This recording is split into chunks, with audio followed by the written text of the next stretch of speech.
Ethical and Attitudinal Reorientation Commission is a commission that actually should be in every state, because the way the country is going, the way we are going, or the society I should say is going, is kind of very traumatic. So we need to actually fall back or go back to the values that we knew about, the values that we understood,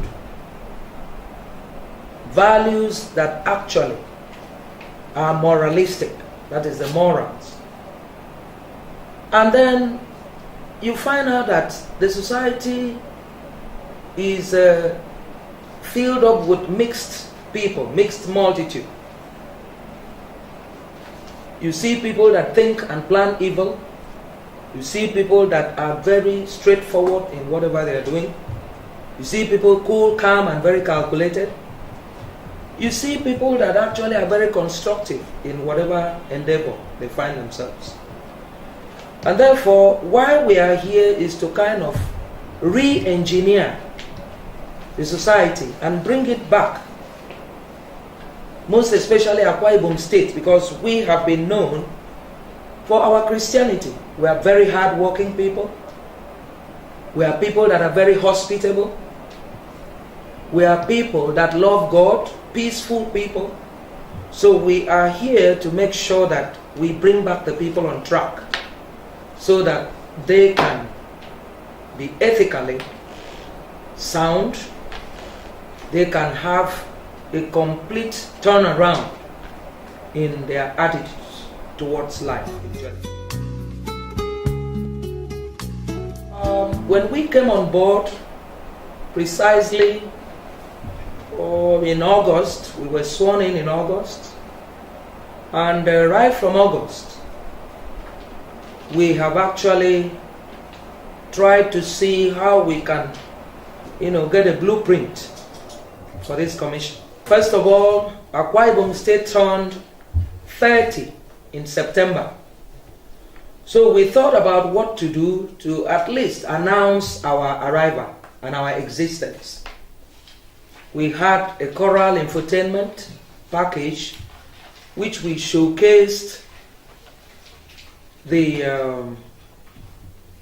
values of Akwa Ibom people, the administration of Governor Dom Emmanuel so far, the journey so far, what he's been able to achieve. Specifically, I want to say that we have had our projects and programs lined up to be able to actualize them. We've started some jingles to kind of broker peace in the environment. We have put forward jingles on cultism. We have put forward jingles on peace in Akwa Ibom State. We have put forward jingles on rape and kidnappings, and even during the anniversary. During the anniversary, I think if you could hear or if you were there, you heard that one of the performances that was outstanding during the banquet was the performance from Ethical and Attitudinal Reorientation Commission. And I want to, at this point, thank His Excellency so much. He came in to Akwa Ibom State to serve Akwa Ibomans. He came in and said he has a divine mandate to serve the people of Akwa Ibom State. He didn't stop at that. He came up with a philosophy called the Dakada philosophy, the natural philosophy of things. It has some spiritual connotations in them to support the divine mandate.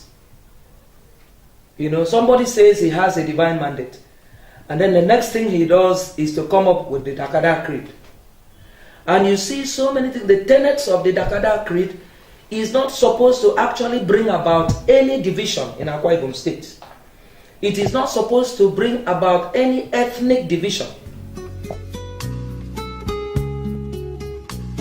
That's why time, my commission is coming up with a program called Mobile Skill Workshop. We want to move round the 10 federal constituencies to develop skills in youth and even those ones that are coming up from secondary schools.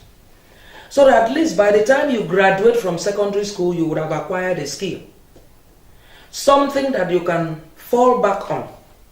Something that you can at least use to earn a living before government says, okay, come and do this one or the other one. And you find out that most of these students or most of these youth, they are quite experienced people in their different professions. But this idea of going to do thuggery and this and that, sweeps across the society, and they no longer think they can fall back on these skills or what they know and what they have experience in. So we are trying to move around to sensitize them also. I think we are moving to greater heights with technology in place, with a number of programs and projects, with a 5-point agenda of His Excellency Governor Ibom Emmanuel. I want to believe that we are moving to achieve greater heights. We are moving step by step, day by day. Don't forget, each of these 3 people at the beginning of the democratic dispensation have done so well for Akwa Ibom people. Governor Victor Otta took Akwa Ibom to a certain height that did not need to go down from that level. He took it. In fact, a typical Akwa Ibom person has ever been very proud of coming from Akwa Ibom State. And when Godswill Akpabio came, he said, oh, he blew up the state. Everywhere, if you say you are from Akwa Ibom State, oh, you are a very important personality.